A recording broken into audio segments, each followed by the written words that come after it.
আসছি পরের খবরে। নম্বর পোর্টের নামে সিম জালিয়াতি। বারাসাতে জালে সিম জালিয়াতির পান্ডা।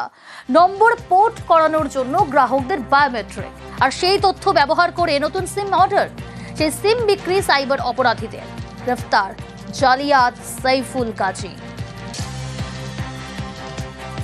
সরাসরি রয়েছে প্রতিনিধি জিয়াউল। জিয়াউল, কিভাবে কোথা থেকে গ্রেফতার করা হলো এই সাইফুল গাজীকে? দেখো, বারাসাত থানার কাজীপাড়া এলাকা থেকে সাইফুল গাজী অর্থাৎ হাসনাবাদের বাসিন্দা তাকে গ্রেপ্তার করে বারাসাত সাইবার থানার পুলিশ।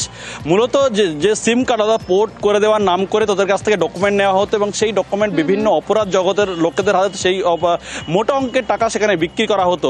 অর্থাৎ এই ধরনের প্রায় 50 জনের অর্থাৎ সিম পোর্ট করে দেওয়ার নাম করে তাদের কাছ থেকে সমস্ত ডকুমেন্টস হাতিয়ে নিয়ে অর্থাৎ অপরাধ জগতের লোকেদের কাছ থেকে সেই মোটা অঙ্কের টাকা বিক্রি করা হতো। অর্থাৎ যখনই যারা পোর্ট করার কথা বলতেন তখন তাদেরকে ডকুমেন্টস দিতে এবং সেই পোর্ট করে না দিয়ে তাদেরকে বিভিন্ন রকমভাবে হ্যারাসমেন্ট করতে, যে তাদের ফিঙ্গারপ্রিন্ট বা বিভিন্ন সমস্যা হচ্ছে, ফলে সেই সিম কার্ড তাদের পোর্ট করা হচ্ছে না। ফলে তখনই সন্দেহ হয় এবং তারাই পুলিশের কাছে দ্বারস্থ হয় এবং ইতিমধ্যেই সাইবার অর্থাৎ বারাসাত সাইবার ক্রাইম থানা পুলিশ এই সাইফুল গাজীকে অর্থাৎ কাজীপাড়া এলাকাতে গ্রেপ্তার করে এবং তার কাছ থেকে প্রায় 50টির বেশি এই ডকুমেন্ট তিনি অপরাধ জগৎ বা সাইবার অপরাধ যারা যুক্ত তাদের কাছে বিক্রি করেছেন মোটা অঙ্কের টাকা, এমনটাই কিন্তু পুলিশ সূত্রে খবর। ইতিমধ্যে সাইবার ক্রাইম থানা পুলিশ এই সাইফুল গাজীকে গ্রেপ্তার করেছে।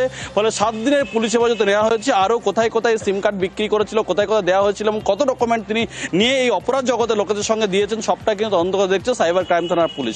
ধন্যবাদ।